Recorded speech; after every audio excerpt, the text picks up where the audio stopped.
Hey YouTubers, and welcome back to another budget car review for, well, this is actually the first one I'm going to do for 2019. If you saw the video on the Seat Ibiza I did about, well, it's actually come out in February, so by the time this comes out it would have been a couple of months back for you guys, I guess, because we're playing catch up, as it were, with all these videos.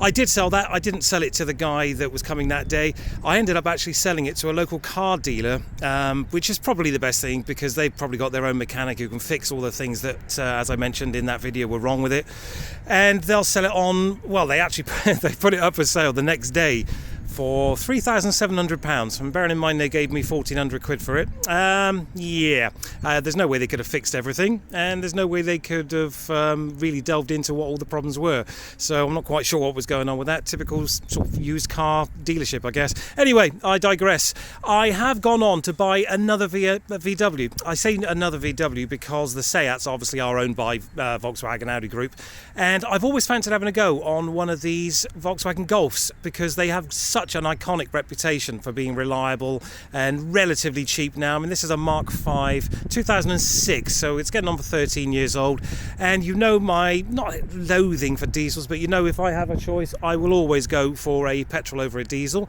and this is a 1.6 Fsi, and it also has a cam chain, because most of the Volkswagens actually, and Audis, have belts, which are a bit of a pain in the arse, because obviously every 60,000 miles or 5 years you've got to change the belt at 300 quid a pop. This has the chain. Now that actually brings up problems in itself, in the respect that known fault on this is the cam chain tensioner tends to give up after a while, and you end up with this kind of a rattling sound every, when you first start up in the morning for the first 5 minutes or so, while the oil gets around the engine, you end up with this rattling sound, which is a bit freaky, and this does exactly that. And it also does the other thing, which for the first 3 seconds when you start the car, it goes clackety clackety clack, and you kind of go, oh fuck, what's that? But it's very common with these. It's exactly what's supposed to happen, apparently. I went on the forums and had a quick look. I should have had a slight alarm bells ringing, because when I went to pick this up again locally from Plymouth, lovely old guy that sold it to me seemed very genuine, but the engine was warm when I got there, which always kind of rings alarm bells, because you think, well, what are you trying to hide? Why did you start the car before I got here? Because I know from personal experience, if there's nothing wrong with the car, and I know there's nothing wrong with the car, I won't bother starting it. I'll start it from cold right in front of them, and then they know exactly what they're getting into. This was warm when I got there, and I know now why, because basically if you don't warm it up for the first 5 minutes, it sounds like a bag of spanners being shaken about by two monkeys. It's awful. But generally speaking, the car's in good nick. I've had it about 3 weeks, and I've actually not driven it that far because it's been in the garage. The first 10 days I had it, it was in my local garage while they tried to work out why, I forgot to mention, on the way home, the engine management light came on, which was, nice. Just what you want, isn't it, after you just bought a car? So I took it into my local garage, they plugged it in, bit of confusion on their part. One of their guys just cleared the codes, so the other guy couldn't work out what was wrong with it. Real cowboy kind of situation there. So they had it for about 10 days, trying to work out why the temperature gauge wasn't going up, and there was no heat coming from the air vents inside the car. And the fans come on for the engine, for the radiator system, cooling system rather. The fans were coming on pretty much straight away. I thought it was a coolant temp sensor. They thought it was a thermostat, so they quoted me 70 quid for a new thermostat. I went online, found them for 15 quid, thought, hold on, I'm being screwed here. So I took it back to another garage I've used before. He went and had a good look at it. He's had it for 10 days as well. Turns out it was the thermostat, but not in the way you'd expect. It was the thermostat housing was actually missing. They just literally blanked it off because they couldn't be bothered to replace it or whatever. So somebody knew about it. I was quoted £160 for a new thermostat housing. Plus an hour's labour, so 200 quid just to get some hot air. I went on eBay, found one for 20 quid. So, exactly what I needed. 20 quid used one. They fitted that, all done and dusted. There was a bit of a clunk coming from underneath as well when you started the car, and sometimes when you changed gear, I kind of figured that was either a gearbox mount or an exhaust mount, an exhaust rubber mount, something like that. Turns out it was the engine mounts, which, as you can imagine, isn't quite as simple as maybe an exhaust mount would be. So 2 new ones of them. It was a little bit lumpy as well. When you put your foot down, it kind of hesitated a little bit. I thought maybe a coil pack. Turns out they just put 4 new spark plugs in. Done. No problem at all. They also changed the fuel filter while they were there, because they said it was the same one that I had when it came out of the factory. So for the sake of 20 quid, they just put another one on, which is fine, So all told, I had to spend another 300 quid. But the good news is, when I rang up the guy about this car, I told him all the problems with it. He gave me 200 quid back, which was very gentlemanly of him. So basically he paid 2/3 of the price and I paid 1/3, and now the car is spot on, apart from that rattly cam chain, which is very common with these, and I'm not going to bust my own balls with it because it's a £500 job, and as you know, I probably won't keep it. Anyway, so let's have a look around this little car. As I said, a 1.6 Fsi, lovely condition generally speaking. I mean, there's a couple of little scuffs down on the front bumpers, just here and on the other side as well, and it's had a little bit of a knock just at the back here, as you can see. Nothing major, you know, nothing that would make me scream and worry too much, you know. I didn't really worry about it when I bought the car. A good polish will get that out, and a good polish will also get that up. I'll get some wet and dry on there, some 2000 wet and dry, and I'll do this entire panel here. I actually got given a professional car polishing kit for Christmas this year, so it's about time I use that. There's a couple of tiny little bits here and there as well. I think that's probably just residue. No, there's another little scuff there, but again, it's not in the paint. That will polish out. All of that will polish out. Generally speaking, these cars tend to suffer from, well, all Volkswagen and Audis tend to suffer from, and Mercedes by the way, and BMW, German cars then generally, they tend to suffer from rusting arches. Now this one, although it doesn't have rusting arches per se, it's starting. As you can see, we get in there, it's beginning to show signs that that's going to be a problem at some point. I would think in the next couple of years, someone's going to have to get in there and start doing something with those arches. I don't think the back ones have a big problem. As you can see, they seem fine, but it does need a little TLC. But at the end of the day, it's a cheap budget car, as we say. I like it. I love driving it, I have to say. It's incredibly quiet, as most of the German cars tend to be. It's a 6-speed manual gearbox. Now, he didn't say that it had cruise control, but it does, which is very nice. Auto lights, auto wipers, nice big boot as well. I need to put some WD-40 on there because that's exactly the same as the Seat Leon. Let me just open that up. Well, that doesn't want to open. Okay. Bear with me, guys. I'll try and open this car up properly. Maybe that'll do it. No? All right, well, the boot doesn't want to open. Whatever, anyway, it's a nice big boot, just like the Seat Leon. And I'll open up the engine bay as well. We'll have a little look in there. See, it opens that door. That's weird. We'll have a little look inside here, actually, while we're sitting here. The only thing I've had to do on the inside of here is replace that light switch because it was completely shot. Sorry about the sun. It's quite early morning here. It was completely shot. You couldn't even see what the little things here denoted, basically, and I couldn't find one that didn't have the front fog lights, but just had the rears. But I looked online and I found one from China which wasn't right, and then I went onto Marketplace, Facebook Marketplace, and there was a local guy selling one of these for £7, and as you can see, it's actually an updated version of the light that was in there, but it also has the front fogs, which I don't have, but it doesn't make any difference. It does work, and it looks a hell of a lot better as well because you get the nice little chrome surrounds here. Nice little clock binnacle there. Everything works as it should, and well, it does now. It all lights up blue as well, which is kind of cool. Bog standard, absolutely bog standard in this car. No one's messed about with this car at all. It's got the original stereo, as I said, a 6-speed manual. It's got the cruise control just down underneath there. I don't know if you can see that. Let me just there.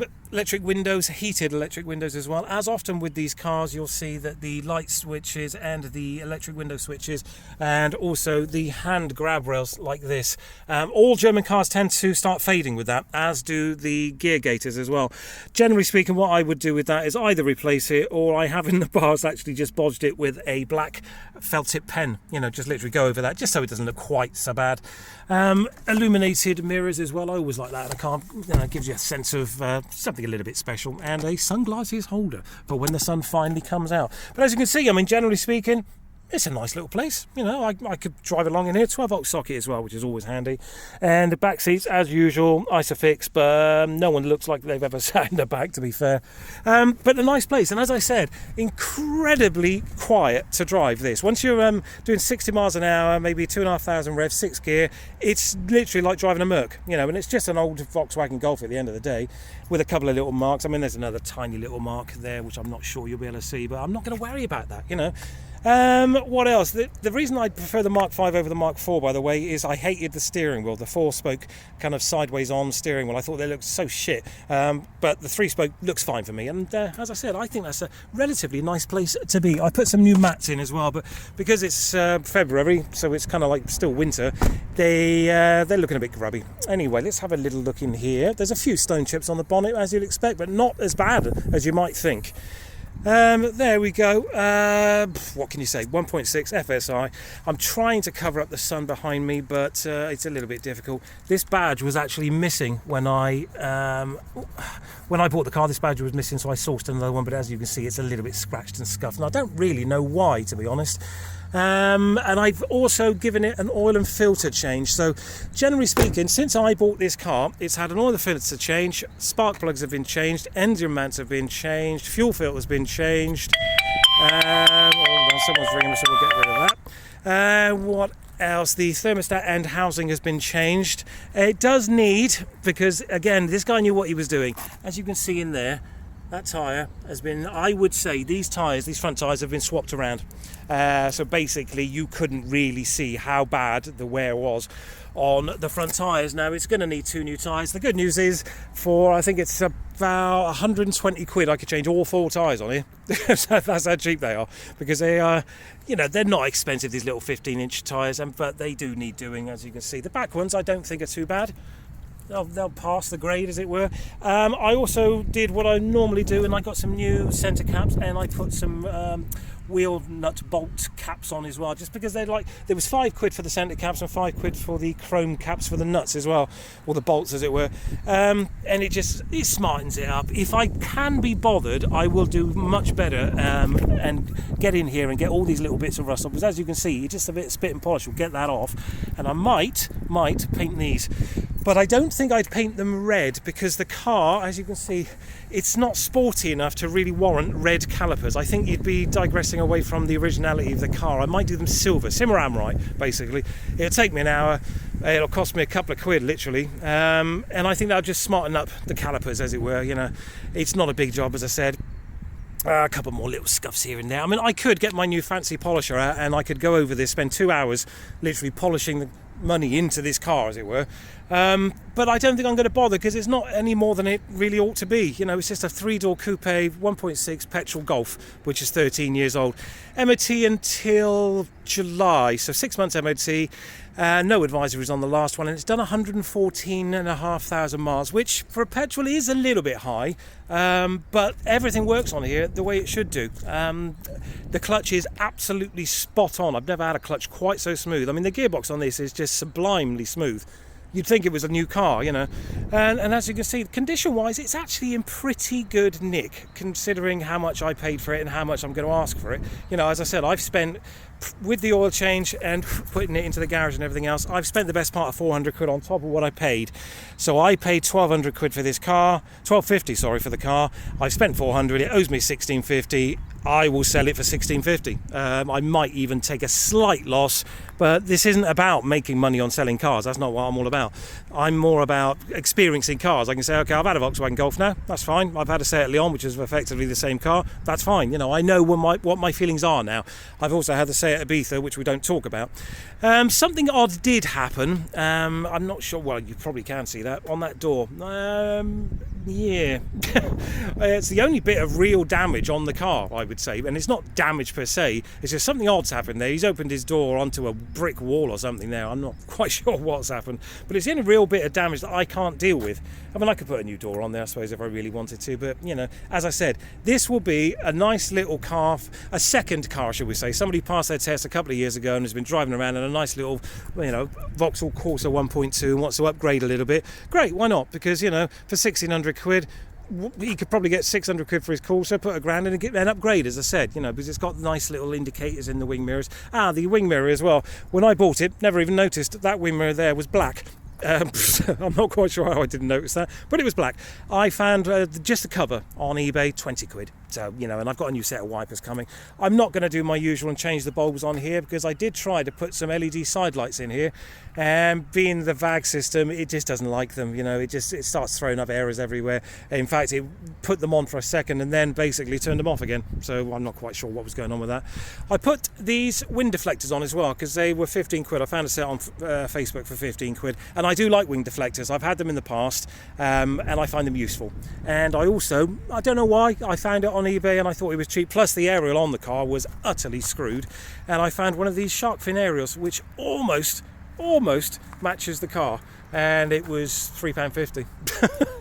So I've kind of thrown it on there. I might not even keep it on there, to be honest, because I'm not sure it looks right. You know, I can always replace it. It's one screw to replace that, but you know, let me know your thoughts on that. What do you think? Does it look right? Does it look a bit odd? It's the closest colour I could get, you know.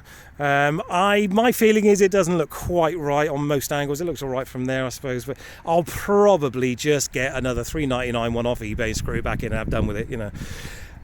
What else? That's probably about it for this video. It's not much I can really say apart from what I've said. You know, it's 1.6 Golf, 13 years old with 115,000 miles almost, you know, and price wise 1,500 to £2,000 depending on condition. This, I mean, if I really held out, I could probably get closer to £2,000, I would say, because it's such a nice car. You know, you've really got to come and see it and drive it, but because of the little bits and bobs here and there, I'm not going to be greedy. I'm just going to get my money back, have the experience. I've decided I do like Volkswagens now, apart from the Ibiza, which we don't talk about. I'm still hurting with that one. I do like Volkswagens, but I prefer the Seat Leon to the Golf, I think. It just seems a little bit more modern in a lot of ways. I mean, this design has been around for God knows how many years, you know, and nothing's really changed, you know, but it's a good workhorse. You know, this will probably do another 100,000 miles before it blows up, you know. If I was going to keep it, I would try to get the camber chain changed on it, because I think that will obviously help with the longevity of the engine. But the engine, when it's warm, the engine sounds beautiful, you know, and as I said, I've just given it an oil and filter change, you know, good quality oil. It has quietened things down a little bit. I mean, it's not like a rattly old beast of a car. I mean, I might be able to pick it up if I try and start the car. You might even be able to hear it. Bear with me a second. I wonder if it'll do that 3-second clackety clack that it sometimes does. All right, let's have a listen. Yeah, it did it for a second there. It just did a kind of like. Now, I haven't driven far. I've driven probably not even a quarter of a mile from my house from cold, so it doesn't sound awful. You know, it's just that warm up. You know, that first 3 to 5 minutes, I would say. It sounds very clackety, but as you can tell, once it's warm. And it's not like warm, the heaters haven't come on or anything like that. I don't think it's much to worry about, but I think for the longevity of the car, perhaps if you wanted to keep this car for another 5 years, I would suggest that basically you change the cam chain. And if you've got somebody who can do it for you, because the cam chain kits aren't expensive, they're about 150 quid, I think. You know, so if you've got a friend who can do it for you, you know, why not get it done? 150 quid, it'll last you another 5 years, no problem. The only thing is perhaps those those arches, those front arches are looking. That's a postman. Those front arches are looking like they are going to go soon. I mean, the more I look at them, the more I kind of think, yeah, would that last another winter? I mean, we are in the depths of winter here now. I'm not quite sure what these drip marks are here either. Again, they'll polish out. I'm not worried about them. I could do it, or I could just explain it to the person that comes to buy the car, you know, don't worry, that'll polish out kind of thing. I'm not sure. I mean, I'm not going to really bust my own balls, as I said, with this car, because it is a cheap car. I'm not making any money on it. I didn't buy it to do that. I just wanted to try one out, and I have. And I quite like them. You know, they're okay. Beautiful to drive, as I said. You know, you could sit in 6th gear, zipping up and down the motorway with the cruise control on this all day long. You know, it really is a nice car to drive. But then so was the Seat Leon, so I fully expected this to be as nice a drive as the Seat Leon. If I'm 100% honest, I prefer the drive long distance, as in 6th gear, sit back on the motorway drive on the Golf than I did the Leon. It seemed smoother on the Golf. But maybe that's because the Leon's a 5-speed and this is a 6. Don't know. Only thing with these German cars, which is always a bit of a pain in the arse, is no armrest, which I do like an armrest if I'm going a distance. I mean, obviously, as you know, if you're looking at this, you can modify the hell out of these cars. You can lower them, you can put bigger wheels on. I mean, you know, I did consider putting some 17s on there, and I thought, well, hold on, I'm not going to make any money by doing that. You can put nice rear lights on there, you can fanny about, you know, but I'm not going to, because this is an honest, genuine stock motor. You know, this hasn't been fucked about with. It doesn't have silly spoilers on, it doesn't have 18 inches wheels, it hasn't been lowered, it doesn't have a touchscreen sat-nav blah-de-blah system in there. It's just a good, honest, silver grey Volkswagen Golf, which will probably just do somebody who's got around about 1,500-1,600 quid and is looking for something a bit more modern than what they got now.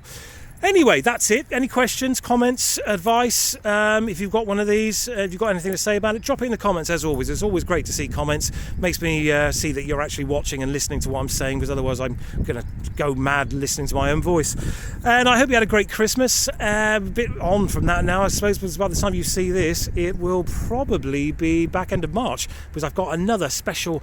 I've done another camper van project, and that's coming up pretty soon as well. So if you're into that kind of stuff, watch out for that, because that's a really nice one. I'm very proud of what I did with that, and I did that over the winter. Anyway, that's it for this one. 2006 Volkswagen Golf 1.6 FSI. I like it. What can I say? I'm going to sell it. I'm not going to keep it because it's not really my type of car. I'm leaning towards maybe even getting out of biking for a little while at the end of this year, and I might try and get my, not dream car, but something I've always wanted to have a go on, and that's a Subaru Impreza. So news coming up and all that for this year. You never know, you never know. Got another couple of bike videos coming up as well, something very, very special coming up in that. That'll be probably springtime, because all my bikes are actually in the back garden, covered up and sleeping for the winter, because I'm a fair weather rider these days. So watch out for bike and car and the camper van conversion video coming up later on this year. All right, thanks for watching and take care. Cheers now.